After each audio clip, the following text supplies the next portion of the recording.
orang Israel yang terpaksa mengetahui dia ni minoriti, dia hanya mempunyai kekuatan keseluruhan tuan-tuan komuniti dan populasi Yahudi seluruh dunia plus minus 15 juta. Kalau nak tengok pada tentera Saudara Muhammad, kita fokus pada semenanjung tanah Arab dengan semenanjung tanah Melayu yang kita sebut sebagai benua Sunda.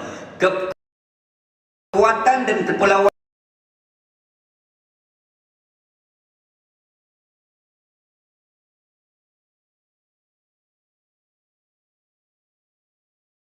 Muhammad, dia ada kurang lebih tanah negara Arab ni ada 52 negara Arab. Yang paling jauh adalah negara Maghribi ataupun Maroko. Dari 52 bangsa negara Arab, Allah buat populasi dalam bangsa Arab tu hari ini kurang lebih ada 300 juta. Maksudnya kekuatan Melayu di kepulauan bangsa, kepulauan Sunda Land di timur ini sama kuat dengan Arab. Arab 300 juta, populasi Melayu pun 300 juta. Jika digabung kekuatan dua ni tuan-tuan, kita dah ada 600 juta. Sedangkan Yahudi hanya sekitar 15 juta. Tapi kenapa mereka masih berkuasa? Rupanya, jawapannya, kenapa Yahudi masih berkuasa sedangkan mereka minoriti? Jawapannya sebab kita tidak bersatu, sebab kita berpecah dan berbalah, menyebabkan kekuatan 600 juta terasa seperti mungkin 6 juta.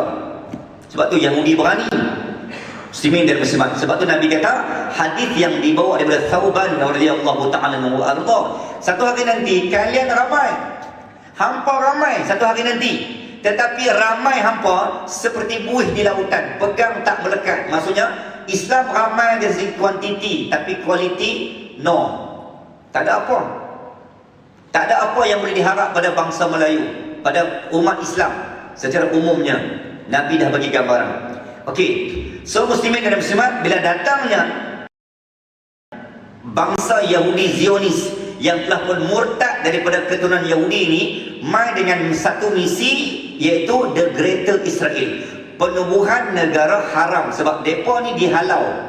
Tuan-tuan, Yahudi dulu ada tanah mereka adalah Palestin, betul. Tetapi sejak mereka mencipta dan ingkar derhaka pada Nabi Allah selepas zaman Nabi Sulaiman, maka Allah menghina dan menghalau Yahudi keluar. Yahudi mula keluar dari tanah Palestin tuan-tuan, kurang lebih selepas zaman Nabi Sulaiman, dan tepatnya lebih pada zaman kurang lebih 70 Masihi, ketika Maharaja Rom Saudara Muhammad memerintah Palestin ketika itu, maka mereka dihalau. Sejak dari situlah tuan-tuan, Yahudi tidak ada tanah.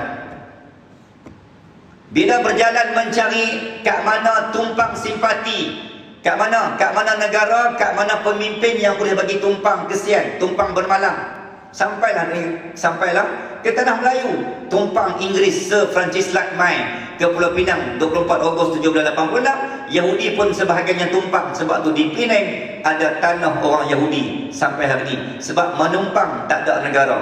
Jadi bila datangnya seorang bapa Zionis namanya Theodor Herzl, kurang lebih tuan-tuan pada sekitar 1876, dia dah cuba untuk membina, menubuhkan satu negara haram Israel sejak 1876. Sehinggalah perjuangan dia diteruskan 1902. Bapa Zionis yang pertama namanya Theodor Herzl, Allah hina dia tuan-tuan, mati dia sakit mental, mati dia gila. Dia ada 4 orang anak dia dengan dia sekali semua mati gila.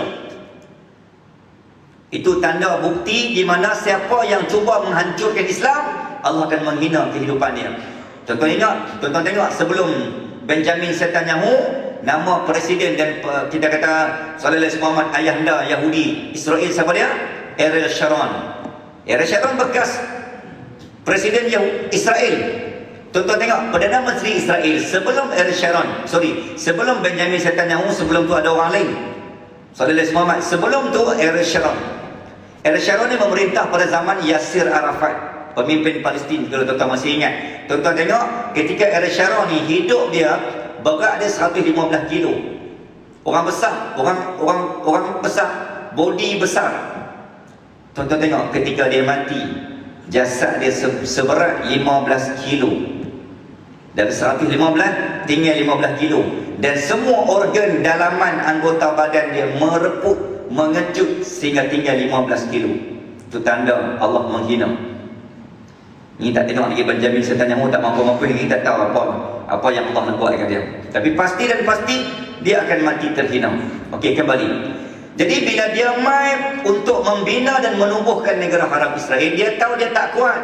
Maka dia kena cari rakan strategik sekutu untuk dipergunakan. Akhirnya dia gunalah Amerika. Sebab dia tahu dia tak kuat, dia tahu dia tak mantap, dia tahu dia tak power, dia tak ada kekuatan untuk menakluk dunia. Maka bermula dari situlah tuan-tuan, Amerika ni dia mula tertubuh 1770 plus minus. Dulu Amerika ni di bawah Amerika macam tanah Melayu. Amerika dijajah sama dengan tanah Melayu. Cuma tanah Melayu kita adalah negara yang paling lama dijajah di dunia. 130 tahun di bawah Portugis, 183 tahun di bawah Belanda, 112 tahun di bawah British, 3 tahun 8 bulan di bawah Jepun, sambung 12 tahun kemudian pula British. Total kita dijajah kurang lebih 446 tahun, paling lama. Dan ketika kita dijajah 1511, bermula Kota Melaka di bawah Portugal ataupun Portugis. Tuan-tuan dan puan-puan, serentak dengan itu, waktu tu Amerika nothing, tak ada apa. Amerika ni belum ada, bukan tak ada, ada, tapi belum berdaulat, belum merdeka. Sebab waktu tu Amerika pun berada di bawah jajahan Empire British. Muslimin dan Muslimat. Okey, kembali. Jadi kita faham perang berlaku sebab apa? Sebab mereka nak takluk negara Palestin, sebab dia nak bina negara haram dia. Okey. Muslimin dan Muslimat, bila nak takluk, apa yang berlaku? Dia kena pastikan tiada gangguan, tiada ancaman, tiada serangan. Tapi bila nak masuk, nak tubuhkan keseluruhan negara Palestin, tiba-tiba ada satu lagi ancaman. Dia telah berjaya menghancurkan ancaman pertama. Ancaman pertama dia adalah, tuan-tuan, menjatuhkan keseluruhan negara Arab, dan dia beli hati, dan dia ikat hidung, ikat tangan, ikat kaki, ikat mulut, dan menjadikan seluruh negara Arab, pemimpin negara Arab sebagai boneka ataupun pak turut ataupun kambing hitam, terpaksa ikat perjanjian. Apa yang dikehendaki oleh Amerika dan juga Israel, semua pemimpin Amerika kena ikut, kena turut, dan benda tu berjaya dibuat. Sebab tu tuan-tuan, bila berlakunya perang dengan Iran, saudara Muhammad, yang kita sedih apabila yang terbaru Muhammad MBS, Perdana Menteri Saudi, telah membenarkan Prince, pangkalan base airport, saudara Muhammad, pangkalan udara Amerika Syarikat yang berpangkalan di Prince As-Saud, di mana? Di Riyadh, 70 kilo. Salah satu pangkalan udara, saudara Muhammad, yang terletak di Arab Saudi, yang jaraknya hanya kurang lebih 70 kilo dari Masjidil Haram, dari Mekah dan Madinah. 70 kilo ni tuan-tuan tak jauh. Maksudnya jika benar MBS menghalal dan mengizinkan pangkalan udara kapal perang Amerika diterbangkan dari bumi Saudi yang hanya berjarak 70 kilo untuk menghentam Iran, maka ingat, kita yang sedang sujud bertawaf, kita yang sedang bersa'i, kita yang sedang berumrah di Mekah 70 kilo, tetap akan terasa gegaran dan goncangan apabila berlakunya pertempuran, bila pesawat berjuang diterbangkan dari pangkalan udara Riyadh ataupun Saud yang hanya berjarak kurang lebih 70 kilo, sejam setengah. Maksudnya, nak tak nak, kita pun sebenarnya, walaupun kita tak terlibat, tapi kita sedang dilibatkan secara tak langsung dalam peperangan ini. Tu saya kata, gila tak gila Saudi hari ini menghalalkan tanahnya untuk apa? Untuk menyembelih dan membunuh darah sesama Islam. Okey, tuan-tuan, so kita nak tengok macam mana berlakunya sejarah Iran ini. So kenapa timbul Iran? Timbulnya krisis dan konflik Iran sebab apa? Sebab bila misi pertama menjatuhkan seluruh pemimpin Arab untuk tunduk akur patuh kepada apa yang dikehendaki oleh Amerika dan Israel, berjaya. Yang kedua, satu lagi ancaman yang belum berjaya dilalui dan dikecapi oleh Israel adalah menjadikan Iran seperti negara yang lain. Yang tu je satu-satunya. Pemimpin Iran tak berjaya dicucuk hidung macam mana dia buat dekat negara Arab yang lain, kecuali Iran bangkit sebagai ancaman terbesar kepada Israel dan Amerika Syarikat. Maka itulah jawapan kenapa berlakunya peperangan. Okey, itu mukadimah. Sekarang kita nak masuk main point. Apakah, bagaimana sejarah Iran? Tuan-tuan, saudara sekalian, Iran ini dulu disebut oleh Nabi dalam peperangan Khandaq. Ketika Nabi berusia kurang lebih 57 tahun ataupun 58 tahun, berlaku perang yang ketiga, iaitu dia panggil perang Khandaq ataupun perang Ahzab. Waktu perang ni, Nabi dah mendoakan kepada umat Islam yang satu hari nanti hampa akan menang ke atas Iran. Tuan-tuan, waktu tu Iran ni sembah api. Waktu Nabi ada, Iran ni sesat. Iran ni keluar daripada jalur Islam sebab mereka ni majusi, magician.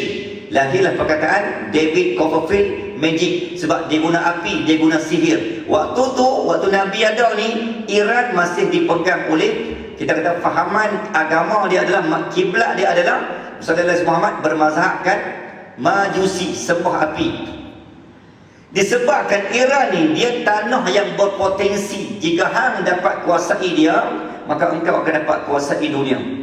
Maka satu hari Nabi berdoa, Allahumma mazziq malkahu. Maka ya Rasulullah bersabda, ya Allah, hancurkanlah kerajaannya. Dalam Musnad Ahmad, Nabi berdoa dalam perang Khandaq, Allahumma mazziq mulkahu, ya Allah, hancurkan kerajaan Iran.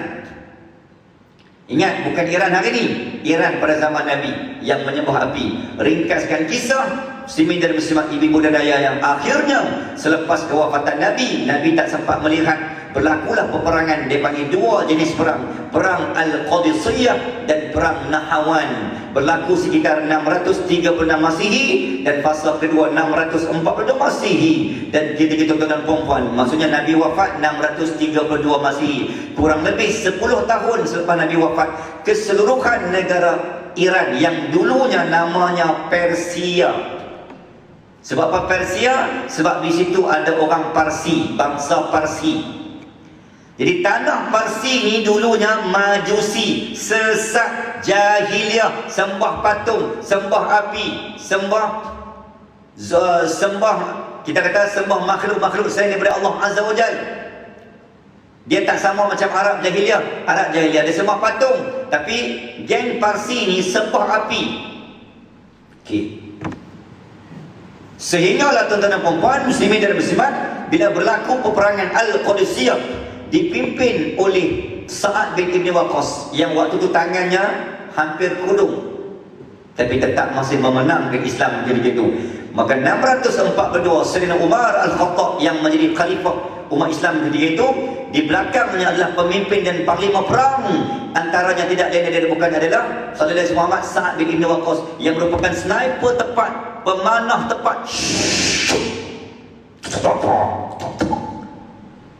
Pemanah tepat. Tuan-tuan, sebuah pemanah tepat ni dalam ketenteraan, dalam kepolisan, kita ada satu unit, dia panggil sharp sniper and sharp shooter. Kalau dalam polis dia ada VET 69. Kalau dalam polis dia ada unit green. Ini untuk marine, saudara Muhammad. Kalau dalam polis juga dia ada unit untuk pengawal TK. Ini yang jenis dia letup bom tu memang on the dot, tepat. Tempat dia panggil, tuan-tuan, saudara Muhammad, salah satu dia panggil Tiger Platoon. Tiger Platoon ni dia panggil PGA, pasukan gerakan Han, gerakan AM di bawah PGA. Polis yang merupakan komando polis, yang merupakan pelatun terbaik dari segi kepakaran dan kelebihan dalam menakluk, saudara Muhammad, melakukan hit and run, melakukan penyamaran dan tactical operasi serangan dalam hutan. Ni geng dia panggil geng Tiger Platoon, di bawah pasukan komando polis PDRM. Mereka ni lah yang terlibat dalam takluk Laut Datu. Ketika diserang oleh tentera-tentera Sallallahu Muhammad daripada tentera Sultan Al-Kiram daripada Kesultanan Sulu, tempat saya 2013. Ni geng-geng ni. Dalam tentera ada lagi mesti ada, polis pun ada, kita pun ada. Maka tentera dia ada geng komando. Sama ada 21 GJK ataupun pasukan 22 GJK yang merupakan unit Sallallahu Muhammad, ada unit survival, unit tempur darat. Kita ada 11 regimen gerak khas RGK. Dalam tu juga kita ada apa? Geng payung terjun yang boleh terjun dari ketinggian 30,000 kaki, yang merupakan dia boleh terjun syak kat mana dia nak. Dan kita ada komando darat, ini darat Sallallahu Muhammad. Dalam tu juga kita ada penembak tepat. Dan kita dalam unit udara kita ada komando pasukan khas udara Sallallahu Muhammad. Dan di laut kita ada komando pasukan gerakan khas untuk TLDM Navy. Geng-geng ni juga ada unit penembak tepat. Zaman Nabi, pemimpin panglima dia adalah Sallallahu Muhammad. Komando darat, sharp shooter and sharp sniper adalah Sa'ad bin Ibn Waqqas. Okey, kembali. Jadi bila kita mula tanah Parsi mula diislamkan oleh orang Islam, Amirul Mukminin 642. Jadinya tanah Parsi mula diislamkan. Sejak 642 maka Parsi bermula diislamkan. Sehinggalah tuan-tuan, saya ringkaskan kisah, bila berkembangnya zaman dan berubah zaman ke zaman, masuk ke zaman 750 Masihi, apabila dunia dipegang dan diperintah oleh Khalifah Abbasiyah besar yang lain Muhammad, Khalifah Abbasiyah yang berpusat di Baghdad, Iraq ketika itu, maka tanah Parsi telah melahirkan tokoh-tokoh ilmuwan hebat.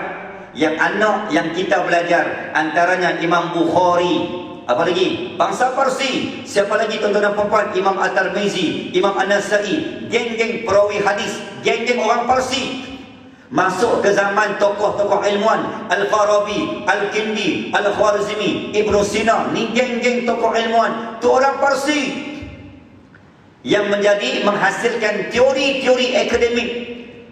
Ibn An-Nafis, Ibn Tufail yang mencipta kapal terbang pertama. Tokoh-tokoh ilmuwan, pakar-pakar tuan-tuan, pakar matematik, pakar ekonomi, zaman dah berubah. Okay? So pakar-pakar ni lahir daripada tanah Parsi. Sebab tu Amerika sangat takut dalam ke bumi Iran, sebab Iran ni memang menghasilkan pakar-pakar intelek, orang IQ genius. Orang Iran Parsi ni dia tak sama macam tanah negara lain. Benda ni yang ditakuti oleh Amerika, sebab memang di situ lahirnya pakar sejak zaman sejarah Islam. Sampailah tuan-tuan ketika mana dunia dipegang oleh Khalifah Utsmaniyah 1200, maka Islam memegang bumi Parsi, dan keseluruhan negara Parsi adalah tanah negara Sunni bermula 1299 tuan-tuan dan puan, sehingga hujung awal 1500. Dalam tempoh tu 200 tahun Parsi adalah negara Sunni, bukan Syiah seperti hari ini. Itu sejarah.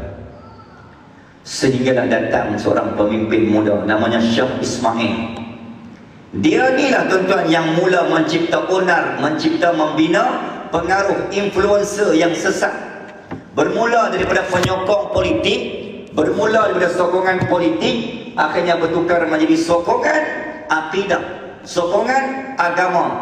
Maka 1500 sokongan politik itu bertukar menjadi sokongan akidah mazhab. Maka lahirlah bermula tanah Parsi 1500 Masihi Sallallahu Muhammad. Maka tanah Parsi mula menjadi tanah negara Syiah sekitar 1500 Masihi. Sejarah. Okey, ringkaskan kisah lagi tuan-tuan, saya bawa tuan-tuan sehinggalah masuk pada zaman 1935. Ni cerita saya express So Syiah 1500, Syiah 1600, Syiah 1700. Tuan-tuan, kita faham asal usul Syiah ni dia pada zaman Khalifah Sayyidina Ali. Okay, zaman Nabi pun dah ada dah Sallallahu Muhammad, cuma dia tak berkembang pesat. Syiah ni dia asal dia adalah sokongan politik. Penyokong Ali kita sebut Syiah Ali. Penyokong Muawiyah kita sebut Syiah Muawiyah. Penyokong Sayyidina Hasan disebut Syiah Hasan. Jadi Syiah ni pasukan yang mengikut, yang menyokong sokongan politik. Hang sokong pemimpin mana, hang sokong parti mana, maka dinamakan Syiah. Hanya sokongan politik pemerintahan ketika itu.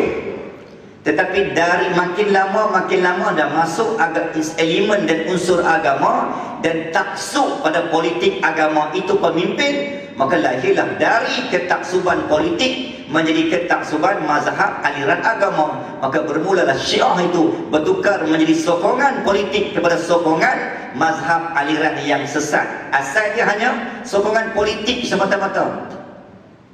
Muslimin dan muslimat Allah. Maksudnya Syiah ni dia punca daripada pemimpin tu sendiri. Kalau hang salah bawa ajaran sehingga orang taksub pada hang, maka hang lah bertanggungjawab mencipta dan mereka satu kepercayaan yang menjadi warisan sampailah ke kiamat. Itu penting untuk guru ni. So Tok Guru tersalah, Tok Guru tersilap membina pandangan persepsi naratif, maka salah habis semua pengikut. Bismillah dan bismillah. Okay, sambung. Sehinggalah tuan-tuan pada 1500 dia kata Rasulullah Muhammad, maka timbullah satu dinasti dari kerajaan Parsi, dia panggil dinasti Safawiyah. Dan dari dinasti Safawiyah ni tuan-tuan yang berpusat di Iran, mereka ni telah berjaya mengalahkan tentera Uthmaniyah waktu tu. Tuan-tuan, Parsi ni, kelebihan orang Parsi, kan saya kata satu pakar intelek, orang akademik, orang pandai. Yang kedua, kelebihan bangsa Parsi ni, mereka ni penuh dengan skills of war, tactical dan technical. Mereka ni memang orang berperang.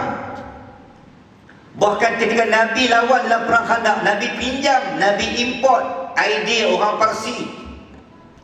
So nak lawan antara bangsa-bangsa dunia ni, memang hang boleh kat Parsi. Parsi ni memang hang champion. Parsi memang champion dalam perang. Spain menang 1-0, Argentina kalah pada muka. Kham lah. Tiba ha. So tuan-tuan, bila orang tanya pasal apa Ustaz sokong Spain, sedikit saya kongsi tuan-tuan. Jadi at least kita tahu kenapa kita sokong. Sebabnya bola ni bukan hanya sukan semata-mata. Tapi kali ni kita tengok satu FIFA World Cup kali ini adalah yang paling, dia istimewa, tapi yang paling luar biasa, yang melibatkan 3 pusat ataupun 3 kamp negara, Amerika, Belgium dan Kanada, dan pasukan paling, kita kata game paling banyak, 102 perlawanan yang melaburkan dan menjanjikan hadiah paling lumayan. Satu pasukan dapat 200 juta. Saudara Muhammad, dan Spain baru ni setiap pemain dia bawa balik 3.3 juta setiap pemain. Muslimin dan muslimat rahimahullah, tu tak campur dengan duit-duit tambahan, basic 3.3 juta. Tuan-tuan, kali ni game bola sepak World Cup kali ni dia ada sentimen politik. Dia pernah kita tengok apabila Iran dinafikan hak, Iran buat 3 perlawanan sebab dia haram 3 dia. Sorry, Amerika mengharamkan pemain Iran. Padahal kita kata ini bola, apa kaitannya perang? Tu nak pemain kata World Cup ni dia mesti berdiri sendiri, tidak boleh ada sentimen politik. Tapi itulah bila Amerika yang menjadi host sebagai tuan rumah, maka dia tetap akan tercemar. Bola sepak mesti akan ada tangan-tangan raib, mesti akan ada unsur-unsur politik, mempolitikkan bola. Punya takutnya Amerika pun hang politik. Muslimin dan muslimat Allah. Sampai bola pun pemain Iran, dia main nak main, bukan main bawa senjata pun. Muslimin dan muslimat Allah. Okey, sambungan. Apapun Spain menang 1-0. Alhamdulillah. Dan saya nak kata Spain adalah negara Islam. 711 Masihi, tanah itu diislamkan sampai 1419. Spain, Portugal, Barcelona, Real Madrid, Morocco, adalah tanah yang berada di bawah tangan umat Islam selama 800 tahun. Lama tak lama. Dan antara masjid yang mengikuti dan memenuhi kriteria ciri-ciri binaan bangunan dalam syurga hanya ada di Spain dan di Portugal, Saudara Muhammad, di bawah kerajaan Istana Cordoba.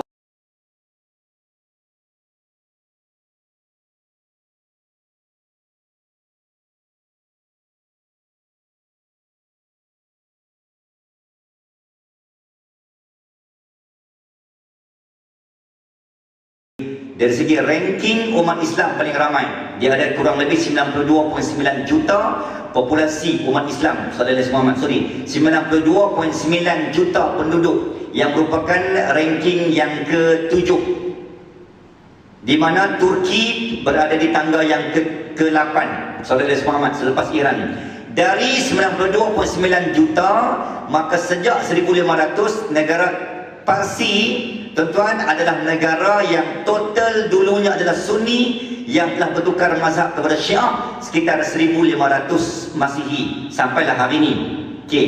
Dan dari 92.9 juta, 91% adalah mazhab Syiah, dan bakinya kurang lebih 7% sahaja umat Islam yang berada di Iran, mereka bermazhab Sunni seperti kita hari ini. Maksudnya minoriti. Okey, tuan-tuan, bangsa Parsi ni, kita tengok tanah-tanah ni, negara-negara yang bangsa dia kuat dinamakan sempena bangsa. Tanah Parsi, sebab kenapa nama Parsi? Dia negara Parsia, Saudara Muhammad, sebab bangsa Parsi. Maka tanah yang dimiliki oleh bangsa Parsi dinamakan Persia. Maka di hujung sebuah negara, bila ada perkataan ia, dia merujuk pada negara. Albania, negara untuk orang Albani, Saudara Muhammad. Indonesia, negara bangsa untuk orang Indon. Malaysia, untuk orang Melayu. Maka ia itu adalah negara. So tidak salah kita katakan bahawa bila dirujuk kepada tanah negara, Malaysia adalah tanah untuk orang Melayu, sebab dia adalah Melayu, Malaya, Malaysia, tanah untuk orang Melayu. Dan memang betul itu fakta dia. So IA di belakang tu merujuk kepada pemilikan hak milik siapa. Okey, kembali. Muslimin dan muslimat rahimakumullah.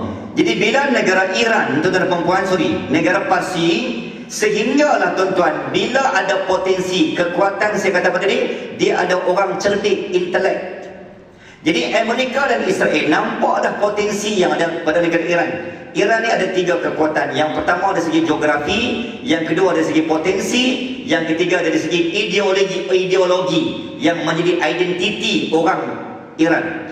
3 benda ni kita kena lawan Iran. Bukan kita, maksudnya musuh. Nak menang ke atas Iran, hang kena lepas 3 benda ni. Kekuatan geografi, kekuatan potensi, kekuatan ideologi. Ideologi ni apa? Identiti orang Iran. Dia takkan serah negara dia. Yang ni yang kita kalah, tuan-tuan. Kita Melayu, identiti orang Melayu, kekalkan, pertahankan kemelayuan walaupun disogok dengan tawaran. Sebab apa kita jatuh 1821 oleh tentera Siam? Sebab sebahagian Melayu dibeli oleh Siam. Sebab tu kita kalah. Kenapa Palestin diserang, tuan-tuan, 3 kali?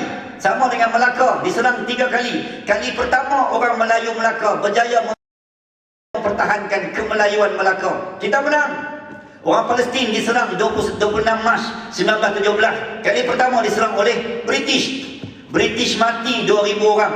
Sedangkan umat Islam ketika itu hanya sekitar 640 orang syahid. Sebab apa? Sebab orang Arab dan orang-orang berada di Palestin ketika itu, tuan-tuan, mereka mempertahankan identiti dan ideologi. Kami takkan serah. Sama juga kali ketiga, 9 Disember 1917, Melaka 24 Ogos 1511. Kali ketiga serangan. Kali inilah, tuan-tuan, penjajah ini mereka telah berjaya membeli sebahagian pedagang Cina, pedagang sebahagian orang-orang yang dibawa, diberikan tawaran, diberikan ganjaran, diberikan umpan, termakan. Akhirnya memberi laluan, sokong kepada penjajah. Maksudnya tuan-tuan, kita gagal dari segi ideologi dan identiti. Sedangkan kita tahu ni tanah aku, tanah Melayu, aku kena pertahan walaupun aku kena umpan. Macam anak-anak Palestin yang saya pernah cerita, ditawar dengan ganjaran $9,000 dengan syarat hang bagi maklumat kat mana laluan, kat mana tempat nak masuk ke terowong bawah tanah tentera Brigade Izzuddin Al-Qassam. Tapi anak-anak Palestin mempertahankan ideologi dan identiti tanah dia. Dia tak serah walaupun ditawarkan dengan 36,000 sebulan oleh tentera Israel. Inilah kekuatan Iran. Bila dia ada ideologi, dia ada identiti, dia takkan serah. Inilah kekuatan pemimpin Iran berjaya mendoktrin dan membina ke rakyat walaupun nyawa menjadi galang gantinya. Yang ni yang kita kalah. Melayu kalah bab ni. Sebab ada Melayu yang boleh dibeli. Bismillahirrahmanirrahim. Okey. Kembali. Jadi tuan-tuan, negara Iran ni juga, Saudara Muhammad, ada kurang lebih 545,000 keseluruhan tentera. Maksudnya setengah juta. Kita, umat Islam, negara Malaysia ada kurang lebih kekuatan dari segi ketenteraan 80,000 Army Forces tentera darat. Saudara Muhammad, kita ada kurang lebih 18,000 dari tentera Navy, tentera laut di Raja Malaysia, dan 15,000 tentera udara di Raja Malaysia. Campur dengan PSS, pasukan sukarelawan yang pencin veteran dan sebagainya, kita ada kurang lebih hanya sekitar 165,000 untuk di Malaysia. Sedangkan Iran tuan-tuan, campur total dengan pencin semua yang masih servis, kurang lebih dia ada 11 juta. Macam mana Amerika berani lawan Iran? Dan Iran tuan-tuan, dia ada 3 layer lapis. Yang pertama dia panggil tentera Basish, Artish dan tentera IRGC. 3 jenis lapis tentera. Hang nak sampai ke Tehran tu, hang kena melepasi 3 layer. Memang tak mungkin. Dan ketika pemimpin dia buat pengumuman baru ni, dalam tempoh hanya beberapa minit, mereka telah berjaya menghimpun 1 juta pendaftaran anak muda yang telah berjaya untuk masuk menjadi sukarelawan untuk mempertahankan di sempadan negara. Hanya beberapa minit 1 juta pendaftaran anak muda sukarelawan nak jadi tentera. Bismillahirrahmanirrahim. Benda ni memang tak berlaku di mana-mana negara di akhir zaman ini. Ini yang Arab kalah. Iran dengan tak ada apa tuan-tuan. Iran ni mata wang dia Gini ni kosong. Nak beli tak ada harga. Sebab apa? Sebab Amerika sekat sampai tahap macam tu. Walaupun sekatan itu dia berjaya mempertahankan.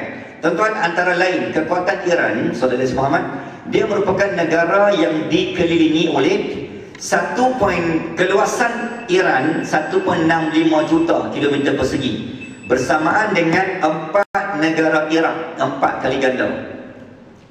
Ya tuan-tuan, insyaAllah kita berhenti seketika untuk memberikan laluan azan sebelum kita sambung. Jangan ke mana-mana, kita jumpa selepas ini. Allahu Akbar, Allahu Akbar, Allahu Akbar, Allahu Akbar, Allahu Akbar. Asyhadu an la ilaha illallah Muhammadur Rasulullah. Asyhadu an la ilaha illallah. Dengar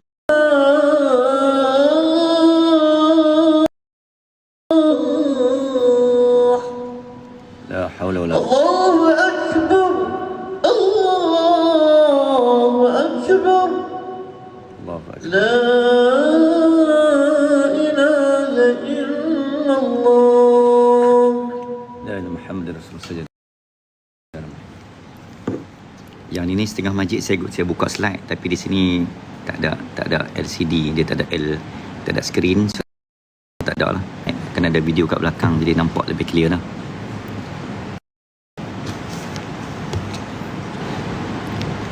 Ustaz, hari ni punya ke apa tu?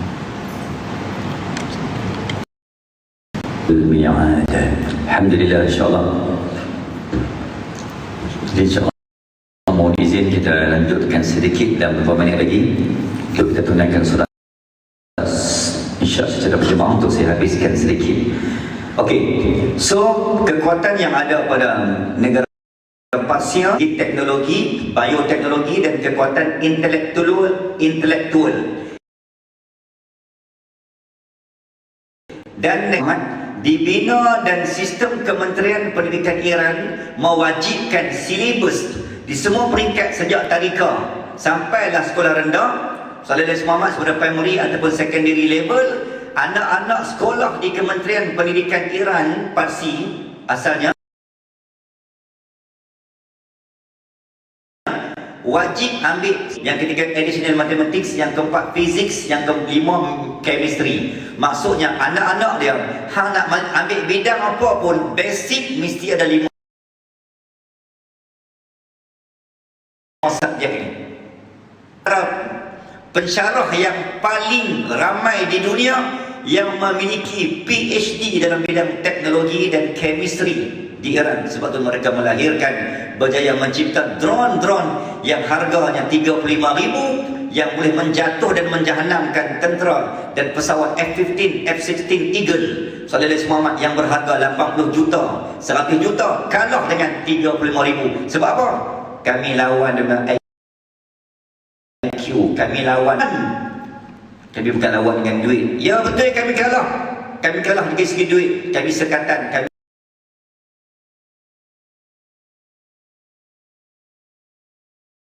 cerdik dan genius. Benda ni yang tidak ada pada mana-mana negara.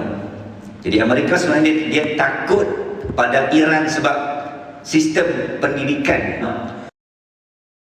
Sehinggalah tuan-tuan, Saudara Muhammad, saya ringkaskan sebagai penutup dia, Amerika berjaya mengkambing hitamkan Iran. Pada sekitar 1000, Saudara Muhammad, tuan-tuan dan puan-puan, bila jatuhnya kerajaan Khalifah Utsmaniyah 1924, maka start daripada sebelum tu lagi, maka Parsi ini berada di bawah ketika itu pemimpin namanya Shah Reza Pahlavi yang dia buat dasar di Iran seperti mana yang Amerika nak. Haram. Iran pernah menjadi negara sesat, Iran pernah menjadi negara yang rosak, pusat pak, pusat disko, pusat maksiat, pusat judi, pusat arak, pusat segala jenis pusat orang, semua ada di Iran. Dan pada 1935 Muslimin dan Muslimat negara Parsia macam mana? Maka dia hasut.